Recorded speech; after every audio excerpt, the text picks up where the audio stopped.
Have you ever lost a close friend and wondered what the very first thing you should do might be? As the years go by, friendships don't just add color to our lives, they become a part of who we are, woven deeply into our memories and daily existence. When we lose one, it can feel as though a piece of ourselves has been taken away. So what can help us navigate that pain? What do wise older adults do when faced with such a heartbreaking loss?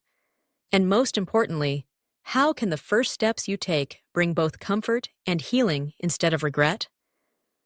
In this video, we're exploring 6 important things that many older adults choose to do first when a beloved friend passes away. These are steps that not only honor the friendship, but also protect your heart, your peace of mind, and your well-being. Stay with us until the end, because you'll see how small, intentional actions can ease grief, build resilience, and keep your friend's spirit alive in a way that supports you with love, not sorrow. Number 1. Allow yourself to feel the grief fully. When someone close to you passes, the natural instinct is often to push aside the pain, to distract yourself with busyness, or to convince yourself that you have to be strong for everyone else. But one of the wisest and healthiest choices you can make is to give yourself permission to feel the grief openly and without judgment. Grief is never a weakness. It's a reflection of the love you shared and the depth of the bond that connected you. When you suppress it or rush past it, the pain doesn't vanish. It lingers beneath the surface, waiting to be felt.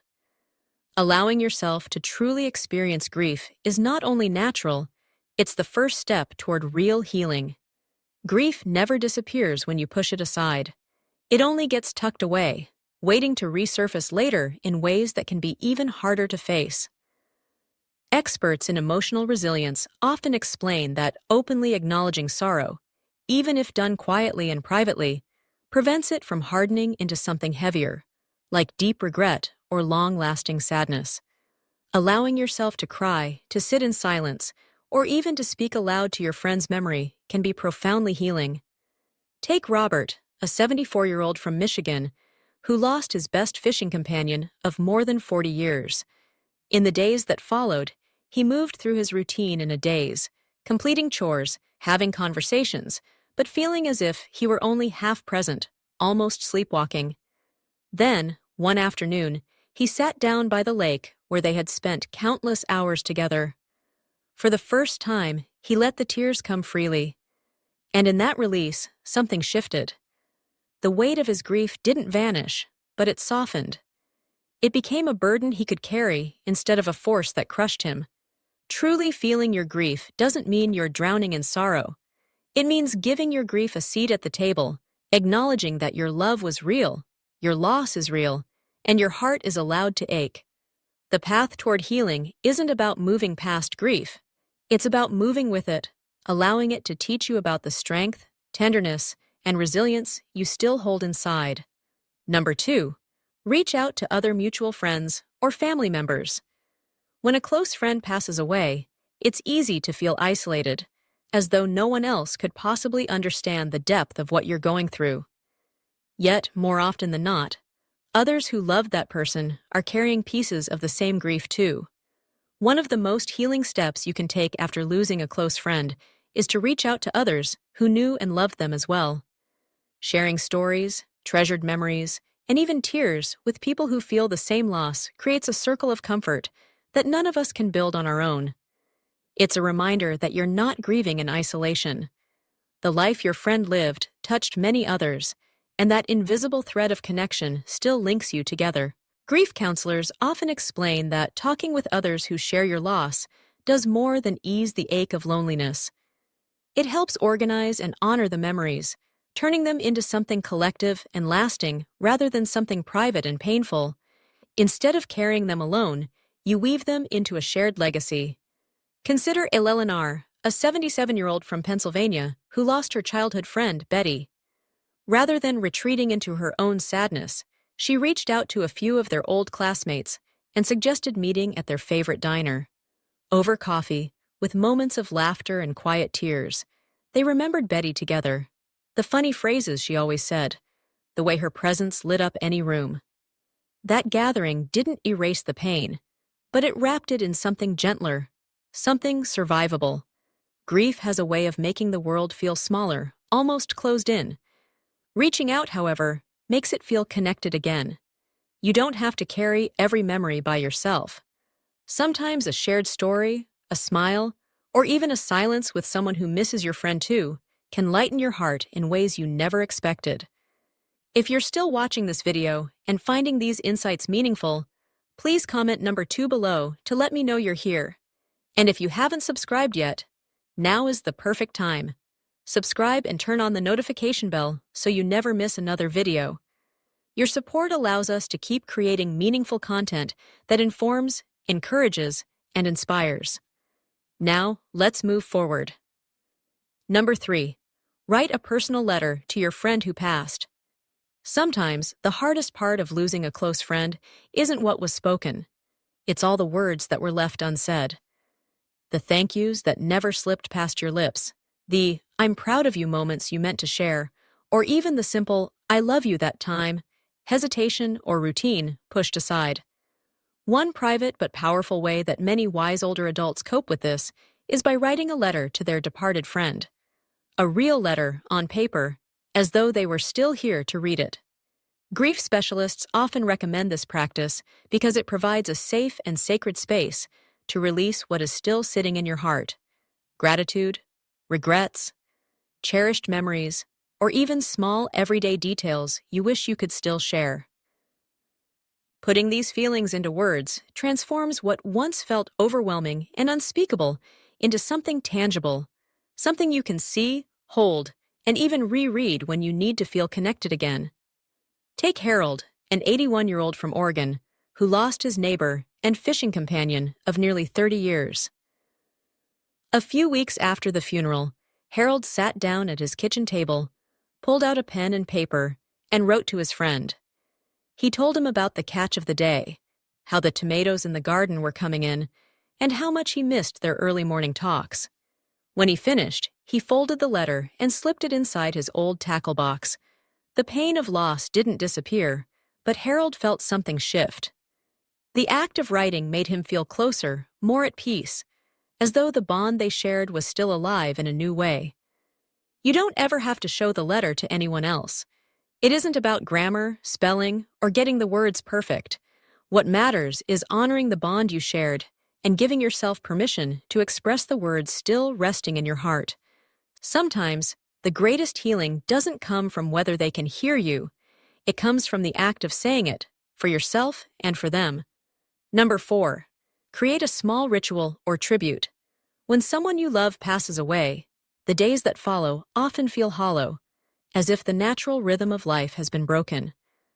One of the ways wise older adults begin to restore that rhythm is by creating a simple ritual or tribute to honor their friend's memory. It doesn't need to be elaborate or grand. What matters is that it feels meaningful to you. It could be as small as lighting a candle at the same time each evening, placing a favorite photo where your eyes will find it daily, watering a plant they once gave you, or walking a familiar path you used to share together. These quiet, intentional acts help to keep the connection alive in a gentle, grounding way. Researchers who study grief and resilience often note that rituals provide a sense of structure and emotional safety. They give us a place to direct the love that no longer has a physical recipient, reminding us that our memories are still active, still sacred, and still very much part of our daily lives. Take Joyce, a 70-year-old from South Carolina, who lost her dearest friend, Martha. For decades, Martha called her every Sunday morning, without fail. Now, even though Martha is gone, Joyce continues the ritual. Every Sunday, she sits on the porch with her coffee at that same time, quietly holding space for the friendship that shaped her life. Joyce doesn't expect a call anymore, but she still uses that moment to talk to Martha in her own way, to sit with her coffee, feel the breeze, and remember the sound of her friend's voice. She says it brings her comfort and, in a surprising way, clarity. Rituals like this are not about clinging too tightly. They are about holding on wisely, with grace and with love. In grief, even the smallest acts can become sacred. A simple ritual can serve as a lifeline, a thread of memory that keeps the warmth of a cherished friendship close, even as life moves forward. If you're still watching this video and finding these insights meaningful, please comment number 4 below to let me know you're here.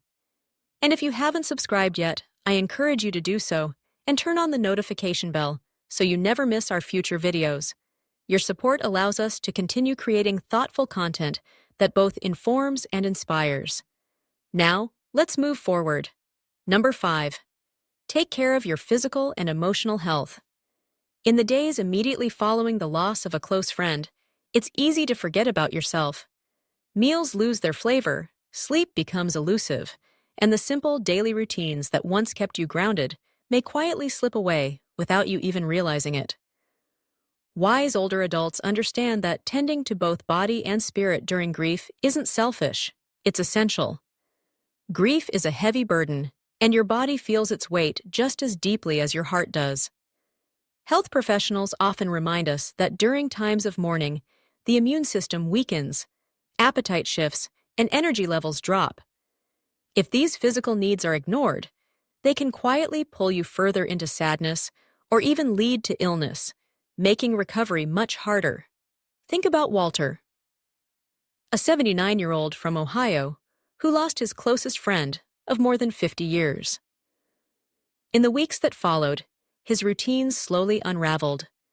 He skipped breakfast, slept at odd hours, and stopped taking his daily walks. At first, he told himself he just needed time, but the truth caught up with him one afternoon when he fainted. That moment was a wake-up call. Grief wasn't something he could simply power through. It needed care and attention, just like a garden that can't survive without water in a dry season. With the gentle support of his family, Walter began rebuilding his daily rhythm. He added small, steady habits back into his life: nutritious meals, a few minutes of stretching in the morning, regular walks outside in the fresh air. Slowly, the fog began to lift. Taking care of yourself in grief doesn't mean pretending everything is fine. It means giving your body enough strength to carry the weight of your emotions so you can feel what you need to feel without being overwhelmed. Rest when your body asks for it. Eat even if your appetite is small.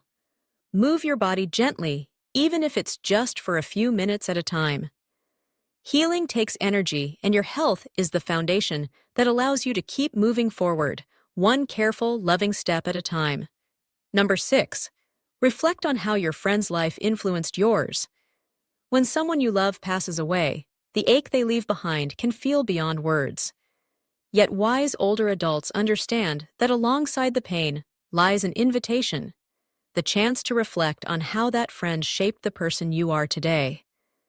Instead of focusing only on the empty space left behind, they pause to quietly consider, what gifts did this friend leave with me? What lessons, what joys, what little habits of kindness or humor now live within me because they were once part of my life? Grief counselors often speak about the idea of continuing bonds, the understanding that love and influence don't simply vanish with death. Instead, they remain woven into the fabric of who we are, if we choose to see them and honor them.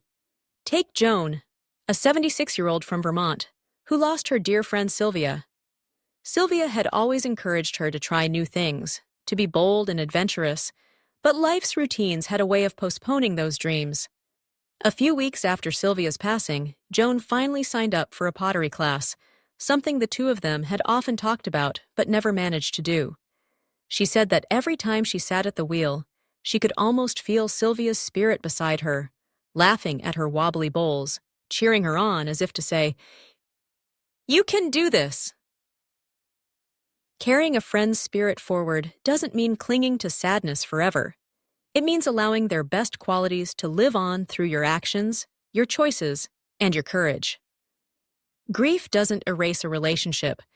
Instead, it transforms it, from something shared moment by moment into something carried heart to heart. When you find small, intentional ways to live out what your friend taught you, whether it's kindness, curiosity, or bravery, you're not only keeping their memory alive, you're honoring the beautiful mark they left on your life. If you're still watching this video and finding these insights meaningful, please comment number 6 below to let me know you're here. And if you haven't subscribed yet, I encourage you to subscribe and turn on the notification bell so you never miss any of our upcoming videos. Your support allows us to continue creating thoughtful content that both informs and inspires. Final thoughts. As we reach the close of this video, take a moment to pause, breathe, and reflect. Which of these steps spoke into your heart the most? Which one do you feel ready to embrace if or when you face the painful loss of a dear friend? We would truly love to hear from you, so please share your reflections in the comments below. Let us know one thing you learned today and how you plan to honor the friendships that have shaped your life. Remember, grieving the loss of a close friend is not about forgetting or moving on. It's about finding meaningful ways to carry them forward, with you, in your memories, in your daily rituals, and in the strength, love, and wisdom their presence helped you grow. Each act of love and every moment of reflection becomes a bridge between the life you once shared and the life you continue to build. Loss leaves deep spaces within us, but those spaces can also become openings for new growth, deeper gratitude, and renewed courage. When you grieve with intention and honor the influence your friend had on you, you're not merely surviving. You are weaving their spirit into the ongoing tapestry of your own life story. Thank you for spending this time with us today. We'd love to hear your reflections. Leave a comment below and share one thing you learned and how you plan to carry it forward in your own life. Your thoughts matter deeply, not only to us, but also to others who may find strength in your words. Reading your comments gives us encouragement and inspires us to keep creating content that uplifts and supports this community. If you enjoyed this video and found it helpful, please take a moment to like, subscribe, and share it with others who may benefit.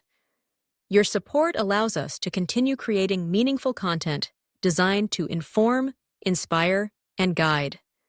Wishing you good health, happiness, and peace in every step of your journey. And don't forget to subscribe to my channel so you never miss the next video.